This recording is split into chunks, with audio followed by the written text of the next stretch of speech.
So like I'm just literally a messenger of hope. So actually, let's start there, Okay. right? People may not even know that you are a therapist. So I'm sure that that goes a long way with is the way you see things, the way you see the world, because you're able to, because you have to be able to see yourself, but you also have to be able to see others in order to be a therapist, correct? Yes. Yes. How what made you want to get into therapy, like being a therapist? Honestly, when I was deciding to go to school, I wanted help understanding why people made choices that they made, because there was a series of things that happened to me as a child that were traumatizing, and I did so much work on my own as a kid to heal because my mom was kind of on her own and I never wanted to burden her. So I became a journal as my therapist ever since a kid. And I saw how much I was able to help myself through processing. Like I had OCD as a kid and no one ever knew. I literally figured out how to manage it by myself. And so, because I was able to sort of process my life, I wanted to be able to understand why people's choices, they made the choices they made, hurting people, and maybe help them not do it so that they wouldn't end up traumatizing people and getting them into the same situation as me. But it ended up being on the flip. I'm not really working with the people that are causing the damage. I'm now working with all the people that have been traumatized. And it actually feels like it was literally my purpose because it's helped me make sense of everything that's ever happened to me. I'll have a client sitting across from me and they'll have had some sort of similar trauma, and I can go to that depth with them because I had an experience and because I was able to heal myself through that. It gives me that confidence of, oh, I got you. Like I know exactly how to help you right now. Awesome. So as I'm listening to you talk, I think it's kind of ironic that as a therapist, you advise people to seek help, but initially you were the one helping yourself. You were Yeah. doing what you tell people not to do. Don't self-soothe. Don't know that you're not all alone. Yeah. How does that feel now to be in a space where you are, you know, aiding others to not be alone? Like, how's that feel? Well, that's my whole mission as a therapist is to empower people to do the work themselves. So a lot of times I give homework. I'm the therapist that always gives homework. I give them a lot of self-reflecting and I'm trying to empower them to be in charge of their healing. And so if my clients, let's say they've worked with me for 6 or 7 weeks and they come in and they haven't really done anything that I've asked them, I get really honest and say, do you really want to change? Do you want to heal? Because the healing takes work. It's not time. It's not coming and talking to me. It's you doing everything outside of this space. Like you're seeing me once a week for 1 hour. That's not where healing happens. The healing all happens outside. And so all I'm doing is providing you a safe space to finally say the things you need healed from and to be validated in your experience of, wow, that's a lot. And then to empower you to then figure out how do you pick up the pieces that are left over and make something beautiful of your life. And so I guess it is my childhood, the way in which I handled a lot of things really influences my approach as a therapist. Awesome. And I've always wondered this, right? Just as I'm sure other people wonder too as well. Where does the therapist go to get the therapy? Right? Because y'all so good at managing your own shit, and you're good at managing others. Like, where does the therapist go to get the therapy? Yeah. Well, to be honest, a lot of therapists have therapists, but while I was a caregiver, I tried to find a therapist the whole time and I couldn't find anyone that actually understood my experiences. And I really think there's something to be said about the therapist who has life, not just the education, which is what has also influenced me now in my next chapter. Is like, I want to be the therapist that I needed whenever I was in the thick of it. And my journal was my therapist, just like when I was a kid. And so I have boxes and boxes and boxes. And so just writing and creating and expressing myself in a safe space that I created for myself became my therapy. And like I would love to now be that therapist for people in that position that are in the same. I don't know if anyone really quite understands the trauma. So I see you mention journaling. It's something that I'm just now kind of getting into. I've played with the idea But I also noticed that you paint, and you have very beautiful paintings. As a painter Thank myself, you. I was like, okay, I really. So how does painting become?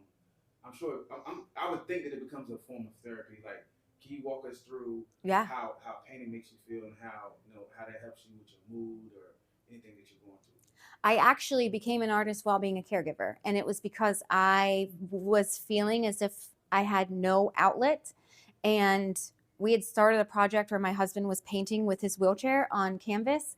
And I was just watching how free it felt. And I said, I need that. And so painting now is one of those things when if I'm feeling too much, I just need to go transmute it into something.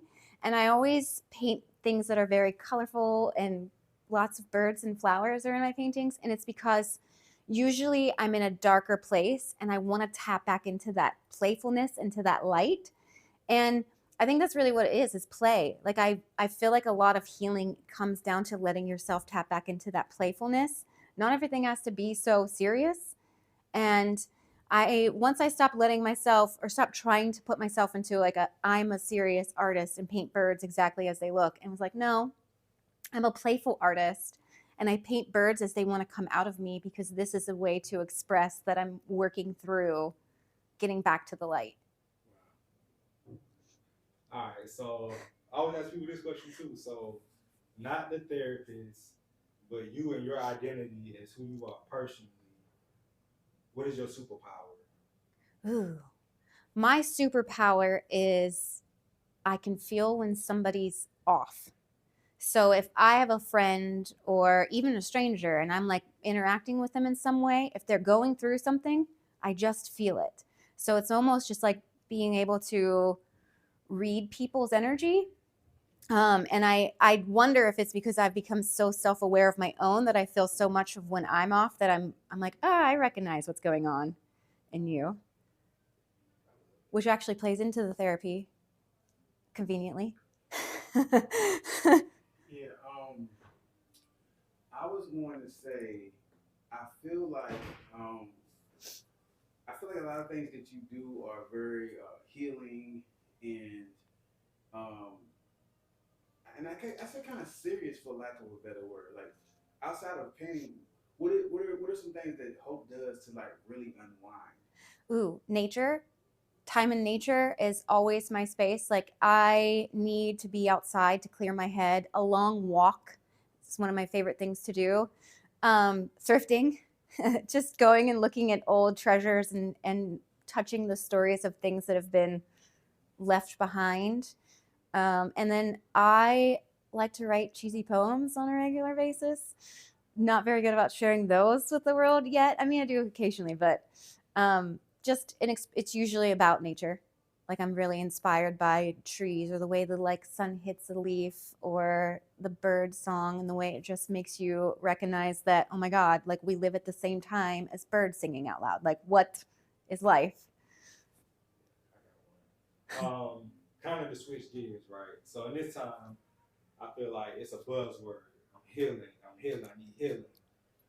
We don't often see the ugly parts that of healing. When I say ugly parts, like the self awareness you have to come to grips with and looking inside the mirror. Can you talk about those ugly parts and how it all works together? About how self-honesty is one of the most important things you can do in life is to be able to look yourself in the eye and say, okay, I have done some of these things in life that I'm not very proud of. And it's so easy to get caught up in shame because we as humans, we just want to be people that we're not always. And we forget the gap that happens between who we want to be and who we are. And you can only bridge that gap with love and like learning to love yourself even in your ugliest versions. And that's why relating is so hard in the day and age, is because if we can't love our ugliest versions of ourselves, then we're not showing that to anyone else. And like that's actually the healthiest relationship, is when you can be that vulnerable, messy you and still love yourself and still receive love from that person. And self-love doesn't mean you don't hold yourself accountable. It doesn't mean that you're not like, hey, that was so not cool, don't do that again. Like, but it also means you're not saying I'm a monster and a horrible person because I made a mistake. It's understanding we're all in a human experience. We're all trying our best. We all fall short, but then love yourself in that space so that you can actually rise to the occasion of being the person you want to be. Awesome. Love birds, like everything you were saying. I'm like, she's gonna be my therapist. But so all right, boom. You said your husband passed away, right? Are you okay to talk about? Oh yeah. All right. I'll talk about anything. So where are you now? Where were you then in regards to like needing healing and being able to look at that situation and just be okay from it when you first started? Where are you now, like in the wholeness? So my husband died in April of 2020. And within 4 months, my living situation fell apart. And so a friend and I ended up buying a place in the mountains. And I basically ran away because I didn't feel safe in the world yet. And when I was taking care of my husband, we didn't leave the house other than go to the hospital for at least the last 5 years because he was so sick and he was bedbound and it was so complicated. And I had very little help and very little access to the outside world. So I was very easily overstimulated. So I ran to the mountains, which was such a healing environment. I mean, I was just surrounded by more trees and people, and it was everything I needed. And I basically started to therapy myself from there because I had about a year of money saved that I didn't have to fully go back to work right away, which was a blessing that all of my friends kind of crowdsourced money for me after my husband passed to give me some time, which was a blessing. And I would go on long hikes as like a reward for going to the grocery store. Because even going to the grocery store, I was just overstimulated. There was too many people. I would have panic attacks. And I just started to slowly train myself to go back out in the world. I did a little exposure therapy on myself. And I was really gentle. And I set up all these reward systems that always had something to do with nature. And a year in, I decided to go back to my job as being a therapist, which I tried to get I applied to 50 jobs. Didn't hear back from any of them. I applied to 2 therapy jobs that were in the mountains and they called me the same day.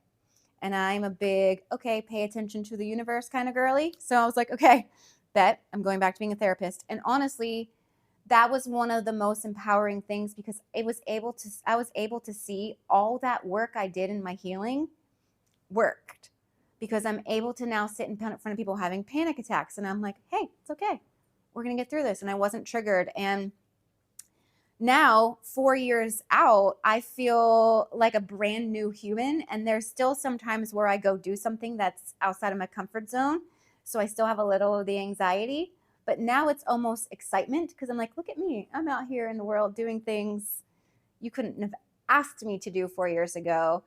And it's a really lovely place to be and to be able to reflect. I think that's one of the most beautiful parts of reflecting as a human is to say, whoa, I've come a long way. And now I'm ready to do that for everyone, literally everyone. Absolutely. So thank you for sharing that. And so, one of the things I struggle with that I have to work really hard on is mind talk. Can you give us, how you kind of, help your patients sort through negative mind talk and thoughts? Words are so powerful. And I remember reading a phrase about like there's a reason it's called spelling because words cast spells. And that's made me be very mindful.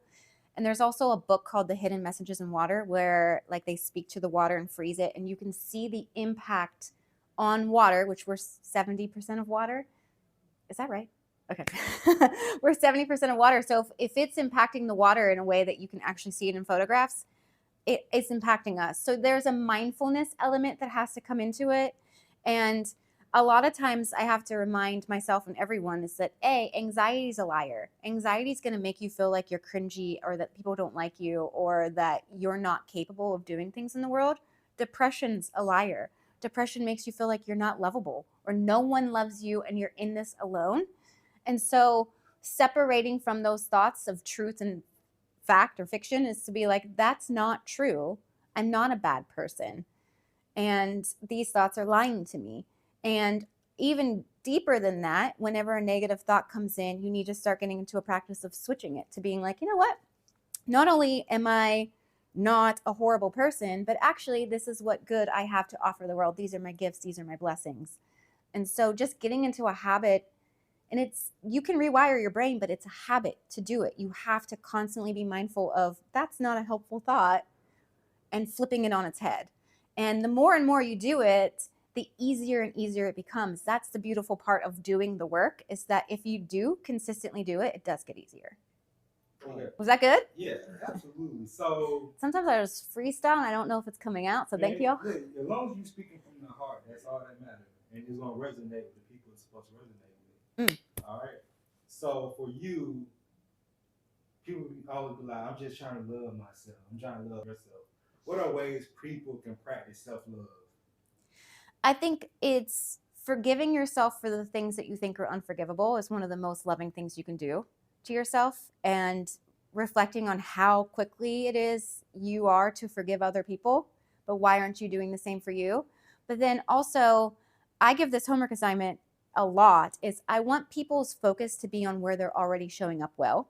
And so I give people this assignment that at the end of each day, I want them just to take mental note. If you want to journal it, even better, of 5 things you actually were proud of yourself for in that day.